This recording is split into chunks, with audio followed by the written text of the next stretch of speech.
Hello everyone. We all know that practical knowledge is very important for all of us. Same as if we are going to teach any subject to our kids, then we should apply the same knowledge, same method that we can improve their performance. So here I am going to tell you some very important techniques that how you can apply practical knowledge, how you can use it to teach your kids in school as well as at home. So let's get started. Yes. We all know that learning is a fun, okay? And we can make it more impressive by using some interesting and simple techniques. So why practical knowledge is important? Because it can develop better understanding. This type of knowledge retains long-term in our brain, in our mind, and it does not require mugging up.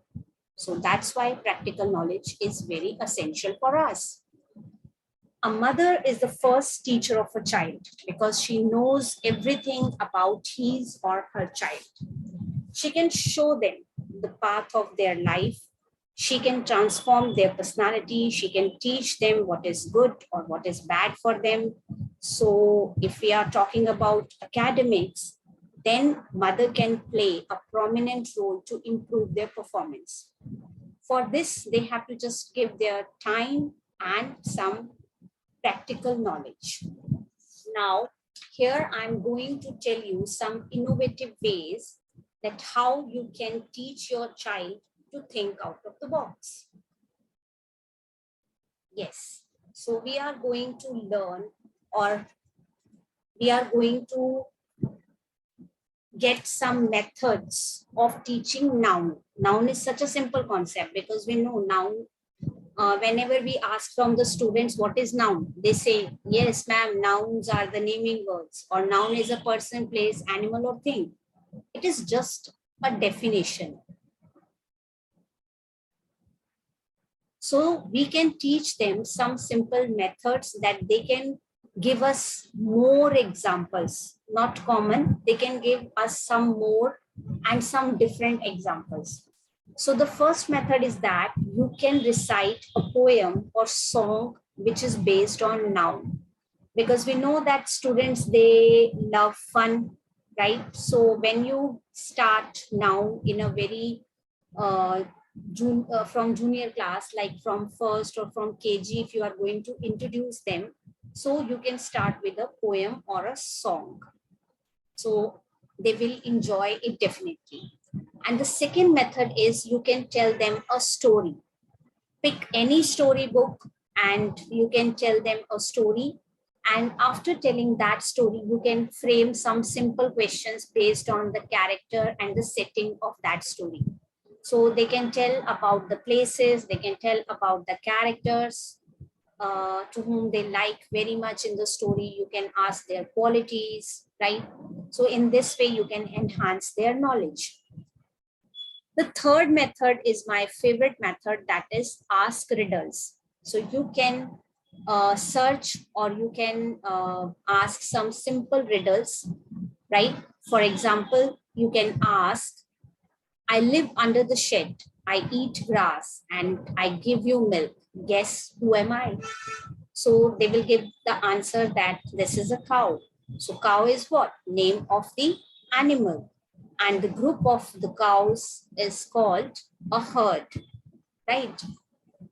So in this way, you can also introduce them collective noun. Now, the fourth method is use board games, correct? So you can use some simple board games that the students, they can enjoy and they can learn more, right?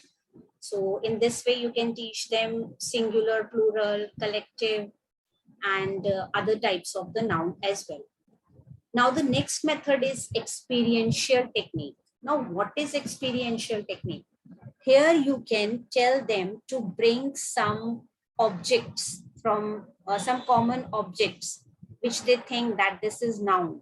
or you can frame the question according to you or according to the grade of the students. Like if you are going to teach them countable or uncountable noun, so you can tell them to bring some live objects, means the objects which they can see in their room, which they can see outside, they can see in the park. So in this way, you can tell them to count, differentiate count or uncountable.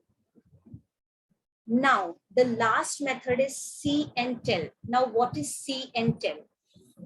Here you can tell them that whenever you visit any place or park or temple or while traveling, you can show them some examples. Like if they see some cars on the road, so they can say, yes, this is a fleet of cars. So in this way, you can teach them collective noun. A clump of trees, a flock of birds, a galaxy of stars. So these are the some simple methods which you can tell you, which you can teach to your students, that they can learn and they can apply and they can use them in their day-to-day life, and they can bring number of examples. In the same way, you can teachers, they can also set their papers according to that, so the students easily they can imagine and they can enhance their critical thinking also. So I hope you like all these methods. So if you liked it, then you can like and share this to your friends, that they can also learn these methods, and mothers, they can also use these methods to teach their kids. If you like my suggestion, if you like my techniques, then you can share it. You can subscribe my channel, and you should write in the comment box which method are you going to apply in your classroom, or which method you are going to use for your child. So thank you for watching this video.